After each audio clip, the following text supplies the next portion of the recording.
السلام علیکم ورحمۃ اللہ وبرکاتہ۔ آج ہم اصول شاشی فصل فی المتقابلات کے کچھ بحث پڑھ رہے تھے، تو آج ہم انشاءاللہ العزیز محکم کے بارے میں بات کریں گے کہ محکم کیا چیز تھی، کیونکہ گزشتہ سبق کے اندر ہم نے مفسر کو بڑے اچھے طریقے سے پڑھ لیا ہے۔ تو دیکھیں، ترجمہ دیکھ لیتے ہیں، پھر ساتھ ساتھ اس کے بارے میں بات کرتے ہیں۔ بسم اللہ الرحمن الرحیم۔ وَأَمَّا الْمُحْكَمُ، اور بہرحال محکم، فہوا، اس کی کیا تعریف ہے؟ فہوا ما زیادہ قوتاً علی المفسر، کہ یہ قوت میں زیادہ ہوتا ہے مفسر پر، یعنی کہ مفسر سے زیادہ اس کے اندر جو ہے نا قوت ہوتی ہے، بحیث اس طور پر کہ نہیں ہے جائز اس کے اصل کا خلاف ہونا۔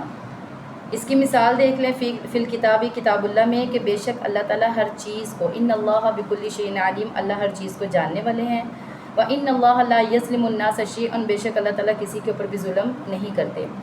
اب آپ دیکھیں کہ یہ آیات جو ہے نا وہ محکم ہے۔ وہ کس طریقے سے محکم ہے کہ دیکھیں اللہ تعالیٰ کی جو صفت ہے نا علیم، اس کے اندر کسی بھی قسم کی جو ہے ہم اخفا نہیں کر سکتے، اس کے اندر ہم کچھ بھی جو ہے نا وہ نہیں کر سکتے۔ اللہ تعالیٰ کا جو یہ علم ہے نا، اس میں کسی چیز کی کمی اور زیادتی نہیں ہو سکتی۔ اللہ تعالیٰ کا علم جو ہے نا وہ کل کائنات کے اوپر ہے۔ اسی طرح بے شک اللہ تعالیٰ کسی کے اوپر ظلم نہیں کر سکتے۔ لا یظلم الناس، یہ محکم ہے۔ یہ تو چیزیں تھیں فی الحکمیات، یعنی آیات میں، اور حکمیات میں معقولنا، جس طرح کہ ہم نے کہہ دیا فی الاقرار، اقرار میں، کہ انہ لفلان علی الف من ثمن ھذا العبد، کہ بے شک فلاں کے مجھ پر 1000 ہیں اس غلام کے ثمن میں سے، فانہ ھذا اللفظ المحکم، بے شک یہ جو لفظ ہے نا یہ محکم ہے، فی لزومہ، اس کے اوپر 1000 لازم ہونے میں، ولیس بنکاح بدلا عنہ، اور نکاح، اور نہیں ہوگا نکاح میں اس کا جو ہے نا بدل اس کا۔ اب یعنی یہاں پر مصنف رحمۃ اللہ علیہ یہ بتا رہے ہیں کہ جیسے اگر کوئی بندہ ہے وہ اقرار کر لیتا ہے کہ مجھ پر فلاں کا کیا ہے 1000 ہے، اور وہ ساتھ میں یہ بھی بتا رہا ہے کہ غلام کے ثمن میں سے ہے، تو یہ غلام کے ثمن میں سے یعنی یہ اس کے لیے محکم ہے، یعنی اس نے خود ہی جو ہے نا یہ بات کو ظاہر کر دی ہے، اس کے آگے اس کی تفسیر وغیرہ کی کوئی ضرورت نہیں ہے۔ یہ جو تھی نا یہ محکم کی مثال ہے۔ وعلیٰ ھذا نظائر، اور اسی کے اوپر اور بھی مثالیں ہیں، لیکن مصنف رحمۃ اللہ علیہ فرماتے ہیں اتنی ہی کافی ہیں، اس کو آپ اچھے طریقے سے سمجھ لیں۔ اب آگے جی مفسر اور محکم کا کیا حکم ہے۔ وحکم المفسر والمحکم، محکم اور مفسر کا حکم جو ہے لزوم العمل بہما، ان دونوں پر عمل کرنا ضروری ہے، لا محالۃ، یقینی طور پر۔ مفسر اور محکم کا جو حکم ہے نا وہ یہ ہے کہ ان دونوں پر عمل کیا جائے گا یقینی طور پر۔ اور پھر یہ جو 4 ہے، یعنی ظاہر، نص، مفسر اور محکم، ان 4 کا مقابلہ تھا، وہ کس سے تھا، وہ ابھی ہم ایک ایک کر کے پڑھیں گے۔ ثم لہذا الاربع، پھر یہ جو 4 ہیں، اربعۃ اخرى، یہ 4 کے تقابلها، مقابلے میں ہے، فضد ظاہر الخفی، پس ضد ہے ظاہر جو ہے نا، ظاہر کی جو ضد ہے وہ خفی ہے، نص کی ضد جو ہے نا المشکل، وہ مشکل ہے، وضد المفسر، اور مفسر کی جو ضد ہے وہ محمل ہے اور مجمل ہے، اور وضد المحکم، اور محکم کی جو ضد ہے وہ متشابہ ہے۔ تو اب ہم کیا کریں گے، اب ہم سب سے پہلے خفی کے بارے میں پڑھیں گے، کیونکہ 4 کے اوپر تو ہم نے بحث کر لی، اب ہم خفی کے بارے میں پڑھیں گے۔ خفی کی کیا تعریف ہے؟ جو آپ نے تعریف ظاہر کی پڑھی تھی اس کو الٹ کر لیں، برعکس کر لیں، تو وہ خفی کی تعریف ہو جاتی ہے۔ جیسے کہ ظاہر کی تعریف آپ نے یہ پڑھی تھی کہ جس کا معنی مرادی ظاہر ہوتا ہے، ٹھیک ہے، نفس سما سے۔ تو خفی کیا ہوتا ہے؟ جس کا معنی جو ہے نا وہ چھپا ہوا ہوتا ہے، بعارض، کسی عارضے کی سبب کی وجہ سے، یعنی کسی خارجی سبب کی وجہ سے، کسی عارض سبب کی وجہ سے، لا من حیث صیغہ، نہ کہ سیغے کے طور پر، ٹھیک ہے۔ یعنی خفی کی کیا تعریف ہوئی؟ جس کی مراد چھپی ہوتی ہے کسی خارجی سبب کی وجہ سے، نہ کہ سیغے کے طور پر۔ اس کی کیا مثال ہے؟ اس کی مثال فی قولہ تعالی، اللہ رب العزت کا قول ہے، والسارق والسارقۃ، چوری کرنے والا مرد اور چوری کرنے والی عورت، فاقطعوا ایدیہما، ان دونوں کے ہاتھ کاٹ دیے جائیں۔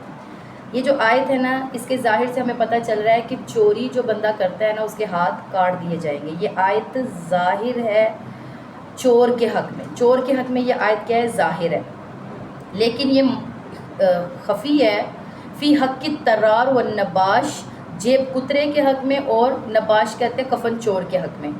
سب سے پہلے تو آپ یہ بات سمجھیں کہ دیکھیں ظاہر، یعنی میں نے آپ کو پہلے بتایا کہ جو خفی ہے نا اس کی تعریف یہ ہے کہ اس کا معنی مرادی جو ہے وہ چھپا ہوا ہوگا کسی خارجی سبب کی وجہ سے، نہ کہ سیغے کے طور پر۔ اس کی مثال دی ہے کہ چوری کرنے والا مرد اور چوری کرنے والی عورت، ان کے ہاتھ کاٹ دیے جائیں گے۔ یہ آیت کے ظاہر سے ہمیں پتہ چلتا ہے کہ چور کی یہ سزا ہے کہ ان کے ہاتھ کاٹ دیے جائیں گے، لیکن یہ آیت مخفی ہے جیب کترے کے حق میں اور جو کفن چور ہے نا اس کے حق میں۔ پہلے تو ہم یہ بات سمجھیں گے کہ چور کسے کہتے ہیں۔ چور کی تعریف یہ ہے کہ کوئی آدمی کسی کا مال جو ہے نا وہ چوری کر لے اس کی غیر موجودگی میں اور حفاظت کے ساتھ اس نے رکھا ہوا ہو، اسے کہتے ہیں۔ تو دیکھیں یہ خفی فی حق طرار، یعنی یہ جو جیب کترا ہے نا اس کے حق میں خفا ہے۔ وہ کیسے؟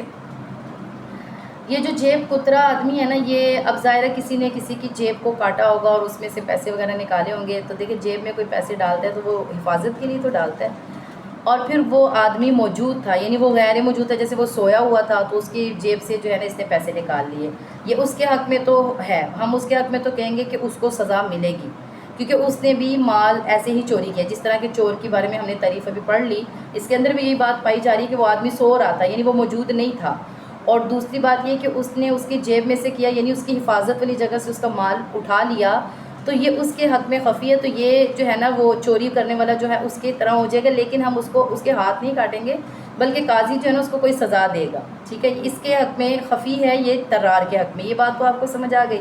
پھر والنباش اور کفن چور کے حق میں، وہ کس طرح کے کفن چور جو ہوتا ہے نا وہ کوئی کسی کا جیسے کوئی کفن چور کرتا ہے تو وہ کسی کی حفاظت والی جگہ نہیں ہوتی، کیونکہ قبرستان حفاظت والی جگہ نہیں ہے۔ دوسری بات یہ کہ وہ آدمی غیر موجود ہو، لیکن وہ آدمی وہ موجود تو ہوتا ہے لیکن وہ وہاں پر فوت ہو چکا ہے، وہ غیر موجود ہے، تو کفن چور کے حق میں جو ہے نا یہ کیا ہے؟ خفی ہے۔ اسی طرح اللہ کا فرمان ہے الزانیۃ والزانی، زنا کرنے والی عورت، زنا کرنے والا مرد، یہ آیت ظاہر ہے زنا کے حق میں اور یہ خفی ہے لوطی کے حق میں۔ دیکھیں زنا کسے کہتے ہیں؟ زنا کہتے ہیں کہ کسی عورت سے جماع کرنا اس کے قبول سے اور رضامندی کے ساتھ، اور یہ جو زنا کی جو تعریف ہے نا یہ لوطی کے حق میں نہیں آتی، کیونکہ لوطی کے لواطت کے اندر ایسا ہوتا ہے کہ کسی سے بدفعلی کی جاتی ہے اس کے قبول سے نہیں بلکہ دبر سے، یعنی پیچھے والے رستے سے، اور اس میں فاعل کی تو رضامندی ہوتی ہے لیکن مفعول کی رضامندی نہیں ہوتی۔ تو گویا کیا ہوا کہ اس آیت میں یعنی پھر ہم اس کو زنا والی سزا نہیں دیں گے یہ لوطی کو، بلکہ قاضی جو ہے نا اس کو اور طرح کی کوئی سزا دے گا، جیسے قاضی جو ہے نا اس کو دیوار کے نیچے رکھ کے دیوار پھینک دے گا یا جلا دے گا یا پہاڑ سے نیچے گرا دے گا، کچھ بھی۔ لیکن یعنی اب آپ کو یہ بات سمجھ آ گئی ہوگی کہ یہ آیت جو ہے نا زانی کے حق میں تو ظاہر ہے لیکن لوطی کے حق میں جو ہے نا خفا ہے۔ وہ کیسے ہے میں نے آپ کو بتا دیا، کیونکہ اس میں زنا والا معنی نہیں پایا جا رہا، جو زنا کی تعریف ابھی میں نے آپ کو بتائی نا وہ لواطت میں نہیں آ رہی، اس کے حق میں کیا ہے؟ یہ خفی ہے۔ اسی طرح ولو حلف لا یأکل فاکہۃ، اگر کوئی قسم کھا لیتا ہے کہ میں پھل نہیں کھاؤں گا، کانا ظاہراً، یہ ظاہر ہے، یہ بات ظاہر ہے اس میں جو پھل کے طور پر کھایا جاتا ہے، اور یہ خفی ہے عنب یعنی انگور کے حق میں، والرمان اور انار کے حق میں۔ اب یہ بات کیسے دیکھیں، اگر کوئی بندہ یہ کہتا ہے کہ میں قسم کھاتا ہوں کہ میں پھل نہیں کھاؤں گا، پھر اگر مصنف رحمۃ اللہ علیہ فرماتے ہیں وہ انار کھا لیتا ہے، انگور کھا لیتا ہے، تو وہ حانث نہیں ہوگا۔ کیوں نہیں ہوگا؟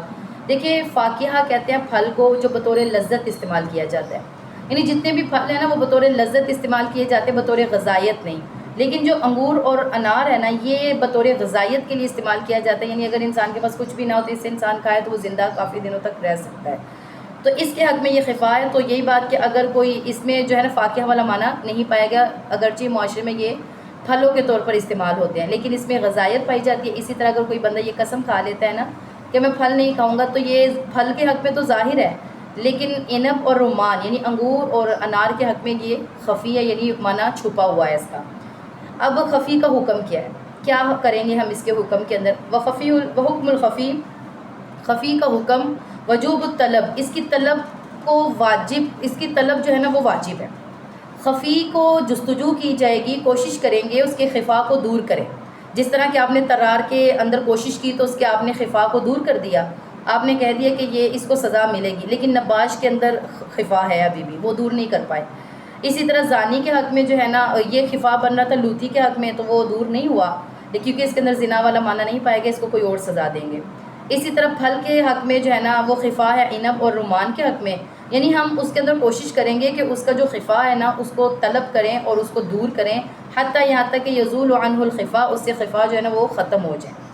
تو یہاں تک جو ہے نا ہم نے محکم کی تعریف پڑھی، محکم کی مثالیں پڑھی، پھر خفی کی تعریف پڑھی، خفی کے بارے میں میں نے مثالیں اور خفی کا حکم بھی بتایا ہے کہ تب تک یعنی اس کی طلب واجب ہے جب تک کہ اس کا خفا ختم نہیں ہو جاتا، تو آپ اس کو طلب کریں، جس طرح مثالوں کے ساتھ میں نے آپ کو ایک ایک کی تعریف بتائی اور ساتھ میں اس کی جو ہے نا مثالیں بھی بتائی ہیں کہ اس کے حق میں یہ خفی ہے اور اس کے حق میں نہیں ہے، تو اسے آپ اچھے سے سمجھیں. باقی انشاءاللہ العزیز ہم اگلے سبق کے اندر اس کو پڑھیں گے. تب تک کے لیے اللہ حافظ.